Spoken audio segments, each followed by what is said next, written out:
Hello everyone, welcome to my channel. In this video, we are going to discuss the fourth chapter which is in Serengeti. Serengeti जो है वो एक national park है जिसके बारे में हम लोग इस चैप्टर में पढ़ने वाले हैं. In this extract, adapted from Forever Free, Joy Adamson describes Serengeti, a wild and beautiful national park in Africa which is famous for its lions.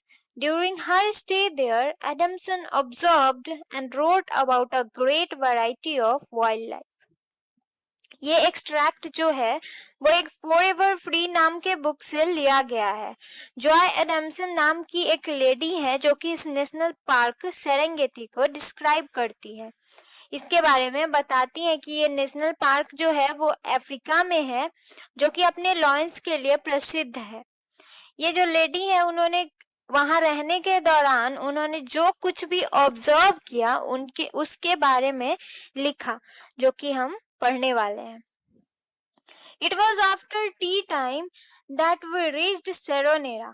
We began to pitch camp when sudden heavy rain soaked everything. We were bogged down. चाय पीने के बाद हम लोग सेरोनेरा पहुंचे. Author बोल रही हैं ये जो लेडी है जॉय एडम्सन वो लिखती है कि चाय पीने के बाद हम लोग सेरोनेरा पहुंचे. सेरोनेरा एक जगह का नाम है जो कि अफ्रीका में है. जब हम लोगों ने कैंप लगाना शुरू किया तभी अचानक भारी बारिश होने के कारण सब कुछ भीग गया. जब अचानक भारी बारिश शुरू हुई तो उसने सब कुछ भिगो दिया और हम लोग दलदली मिट्टी में फंस गए. During the night, several hyenas walked around and a lion came so close to my tent that I could hear him breathe. रात के समय कुछ हाइना इधर उधर चल रहे थे. पोएट आगे लिख रही है कि ऑथर जो है वो आगे लिख रही है कि रात के समय कुछ हाइना इधर उधर चल रहे थे और एक शेर जो है उनके टेंट के इतने करीब आ गया कि वो उसको सांस लेते हुए सुन सकती थी. Luckily, the boys helping me were sleeping in the lorry, so I did not have to worry about their safety. Lorry truck को बोलते हैं. तो आगे पोएट बोल रही है कि सौभाग्य से मेरी मदद करने वाले जो लड़के थे वो लॉरी में सो रहे थे, इसलिए मुझे उनकी चिंता करने की कोई जरूरत नहीं थी. The next day I went to make arrangements for my stay and found that I had to hand in our firearms as it was against the rules for visitors to keep them. अगले दिन क्या हुआ, poet जो है वो अपने ठहरने की व्यवस्था करने गई और उन्होंने पाया कि उन्हें अपने हथियार जो थे वो किसी बड़े अधिकारी को देने होंगे क्योंकि नेशनल पार्क में अपने पास हथियार रखना नियमों के विरुद्ध था. When I asked the officer what I should do if lions visit me during the night, he replied with a broad smile, "Shoo them off." तो फिर एडमसन ने अधिकारी से पूछा कि अगर रात में शेर मुझसे मिलने आए तब मुझे क्या करना चाहिए. अधिकारी ने एक बड़े से स्माइल के साथ कहा, शू देम ऑफ, मतलब उसे शू करके भगा देना है. जैसे हम लोग डॉगी को या फिर बिल्ली को शू शू करके भगा देते हैं, तो वो जो अधिकारी थे उन्होंने कहा कि शू देम ऑफ, उन्हें भी शू करके भगा देना है. And certainly by the time I left Serengeti, I became quite an expert at shooing off technique. और आगे ऑथर ने लिखा कि और जब तक वो सेरेंगेटी में रही और जब वो वहां से आने वाली थी, मतलब जब वो सेरेंगेटी को छोड़ने वाली थी, तब तक वो इस शोइंग ऑफ टेक्निक की एक्सपर्ट बन चुकी थी. मतलब उन्हें आ गया था अच्छे से कि अगर कोई लॉयन उनके करीब आए या फिर उनके टेंट के करीब आए तो उनको उसे कैसे भगाना है वहां से. Early the next morning, I went with a local driver to look for the 3 lions cubs I was searching for. अगली सुबह क्या हुआ, एडमसन किसी लोकल ड्राइवर के साथ 3 शेर के बच्चों को तलाश में गई जिन्हें वो पहले से ही खोज रही थी. It was a 25-mile drive over slippery roads to the valley. आगे है कि जिस रास्ते से उन लोगों को जाना था, वो रास्ता जो था उन्हें एक वैली के पास, वैली जाना था. वैली का मतलब होता है घाटी, और वो रास्ता जो था वो बहुत ही फिसलन भरा था जो कि वैली को जाता था, और वहां से उनको ड्राइव करके 25 माइल दूर उस वैली तक जाना था, और रास्ता जो था वो काफी स्लिपरी था, फिसलन भरा था. We found the cubs lying under a large tree. और फिर जब वे लोग वहां पे पहुंच गए तो उन्होंने उस शेर के बच्चे को एक बड़े से पेड़ के नीचे, वो शेर का बच्चा जो था वो उन्हें एक बड़े से पेड़ के नीचे पड़ा मिला. I called to them, but they didn't move, and when I got out of the car, they ran away. Adamson ने क्या किया, उन्होंने लायन के बच्चे को बुलाया, लेकिन वे जो थे वे हिले भी नहीं, और जब वो कार से बाहर आई तो वे लोग भाग गए. I followed them in the car until Gopa and Jespa Elsa had disappeared. और यहाँ पे गोपा, जेस्पा और एल्सा जो है वो उन लॉयंस के बच्चों का नाम है. तो आगे एडमसन लिखती हैं कि फिर एडमसन ने क्या किया, कार में उनका पीछा किया, और फिर गोपा और जेस्पा जो थे वो पेड़ के नीचे बैठ गए, और तब तक छोटा एल्सा जो था या फिर थी वो गायब हो गई. Later, Gopa went down to the river and was followed by Jespa moving slowly. 2 hours later, a zebra raced past, followed by a herd of impala racing as if in the flight. बाद में गोपा जो है वो नदी में जा गिरा. गोपा जो थी या फिर था वो नदी में जा गिरा, और जेस्पा जो है वो धीरे धीरे आगे बढ़ने लगा. 2 घंटे बाद क्या हुआ, एक जेब्रा जो है वो एक इम्पाला जो होता है वो एक डियर की तरह होता है, तो एक जेब्रा जो है वो एक इम्पाला के झुंड का पीछा कर रहा था. On our way to Ravine the next morning, I noticed a dozen spotted hyenas moving in one direction. Farther away, I saw a dark mass of animals which seemed to be in a heap.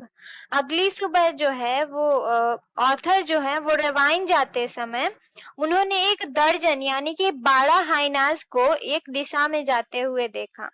अब वो कहती है कि उन्हें ऐसा लगा कि बहुत से जानवर इकट्ठे हो गए हैं. तो क्या हुआ कि वो जब देख रहे थे तो उन्हें दूर से बहुत सारे जानवरों का झुंड दिख रहा था, और क्योंकि वो सारे बहुत दूर थे तो उन्हें बस सिर्फ काला काला सब कुछ दिख रहा था, जैसे एक कुछ काली सी चीज हो कुछ दूरी पे. तो हम लोग भी जैसे कोई चीज झुंड में आते रहती है और दूरी पे देखते हैं तो वो सिर्फ ब्लैक दिखता है, हमें पता नहीं चल पाता है कि एग्जैक्ट वो चीज क्या है, वैसे ही ऑथर को भी दिख रहा था. टेकिंग माई बाइनोक्यूलर्स का मतलब होता है दूरबीन. Taking my binoculars, I observed 6 wild dogs. When they moved aside for a moment, I was able to see a hyena cub struggling to its feet, but a second later the dogs were on it again. अब फिर क्या हुआ, फिर जब उन्होंने अपनी दूरबीन से देखा तो उन्होंने 6 जंगली कुत्तों को देखा. जब वे लोग कुछ पल के लिए एक साइड हटे तब लेखक यानी कि एडमसन ने हाइना के बच्चे को अपने पैरों को छुड़ाने के लिए संघर्ष करते हुए देखा. फिर कुछ सेकंड बाद क्या हुआ, कुत्ते फिर से उसके ऊपर थे. I positioned the car between them and the cub until it was able to walk slowly over the hyena pack. फिर लेखक ने क्या किया कि अपने कार को कुत्ते और हाइना का जो बच्चा था उसके बीच में तब तक रखा जब तक वो हाइना पैक पर धीरे धीरे चलने के लिए तैयार नहीं हो गया. Then a second cub advanced towards them. I didn't know in what direction to move the car or how to do it quickly enough to protect both cubs at the same time. फिर एक दूसरे हाइना का बच्चा उनकी तरफ आने लगा और फिर एडम्सन को समझ नहीं आया कि उन्हें कार को किस डायरेक्शन में और कितनी जल्दी ले जाना चाहिए ताकि वो दोनों कब्स को एक ही समय में बचा सके. But finally, the adult hyenas took over and kept the two cubs safely in their midst. लेकिन अंत में क्या हुआ कि जो बड़े हाइना थे उन्होंने दोनों बच्चों को अपने बीच में सुरक्षित कर लिया. Every morning we left early. The sun was still low and the plains were a sea of sparkling dew, from which a mist arose. हर सुबह वे लोग जल्दी निकल जाते थे. इतनी जल्दी जाते थे कि उस समय सूरज भी नहीं निकला रहता था और जो प्लेन्स थे मतलब रास्ते थे वो समंदर की तरह पानी चमकती रहती थी. उसमें रास्तों में सुबह सुबह पानी की बूंदें दिखती रहती थी और रास्ते साफ नहीं दिखाई देते थे, वो रास्ते धुंधले दिखाई पड़ते थे. Wherever we looked, we saw animals sleek or fluffy striped, spotted or plain with horns and bodies of different variety. और जहां भी वे लोग देखते थे जानवरों को देखा, कुछ चिकने थे, कुछ धारीदार और कुछ प्लेन थे सिंग के साथ और अलग अलग तरह के बॉडी स्ट्रक्चर वाले जानवर उन्हें दिखाई देते थे. One day we came across a lioness with her cubs walking towards a stagnant pool in the river bed. एक दिन उनका सामना एक शेरनी और उनके बच्चों से हुआ जो नदी के किनारे एक स्थिर पुल की ओर जा रहे थे. The mother walked ahead at each step cautiously resting the mud with one paw. जो शेरनी थी वो आगे चल रही थी और हर कदम पर सावधानी से एक पंजे के साथ कीचड़ को शांत करते हुए आगे बढ़ रही थी. Lions are always very careful to avoid getting caught in the mud. और शेर जो है वो हमेशा कीचड़ में फंसने से बचने के लिए बहुत सावधान रहते हैं. My nights in the camp were often exciting. I could hear lions moving around on a hunt and recognize the voices of most of them.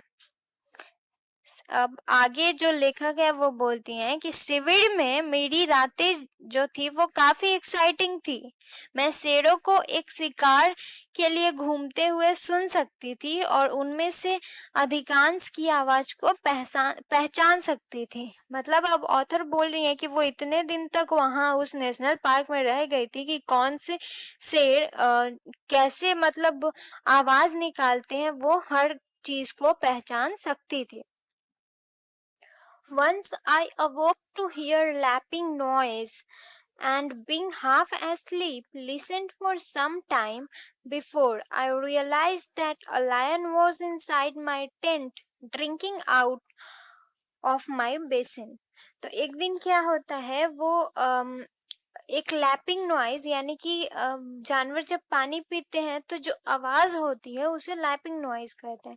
तो वो आवाज सुनकर वो उठ जाती हैं क्योंकि वो आधी नींद में होती हैं. वो इससे कुछ करने से पहले वो थोड़ी देर सुनती हैं और सुनने के बाद उन्हें रियलाइज होता है कि एक शेरनी जो है उनके टेंट में घुस आई है जो कि उनके बेसिन के पास पानी पी रही थी.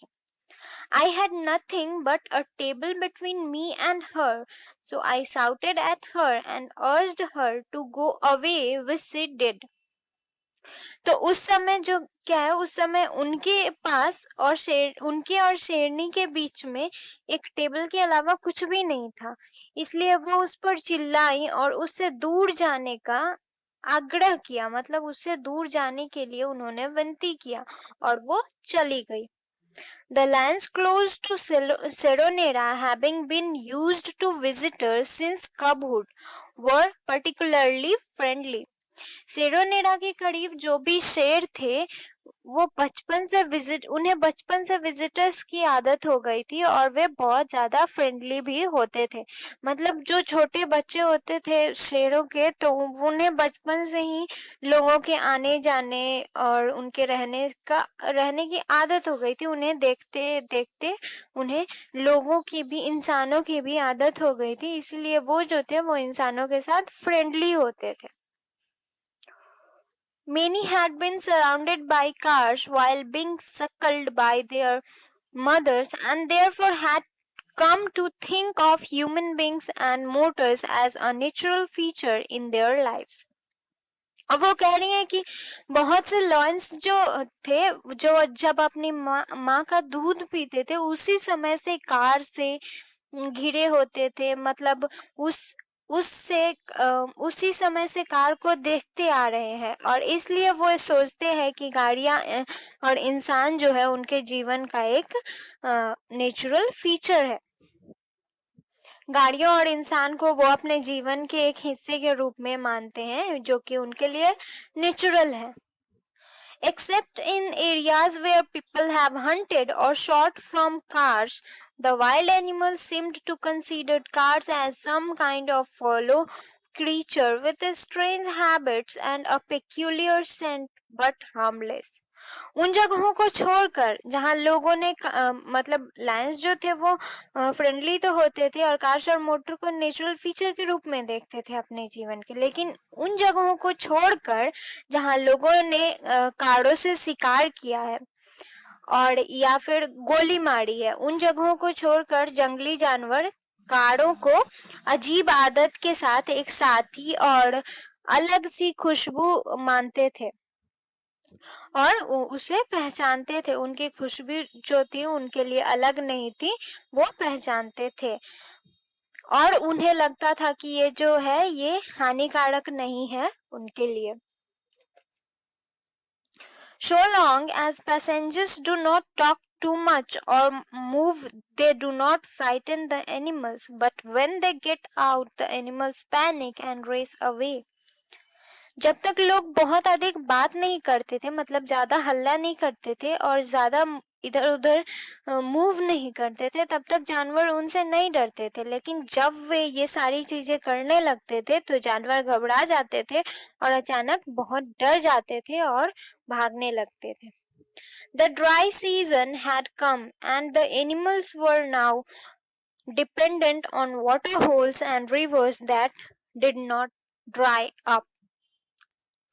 Water holes means small pools or of collected water where animals drink in the drying season. Water holes उन्हें कहते हैं जो एक जिनमें पानी जमा होता है, छोटे छोटे पूल होते हैं, उनमें पानी जमा होता है और वहीं से जानवर जो होते हैं वो गर्मी के दिनों में पानी पिया करते हैं। तो सूखा मौसम आ गया था और अब जानवर जो थे वो इकट्ठा किए गए पानी के छोटे पूल और नदियों पर निर्भर थे जो सूखते नहीं थे।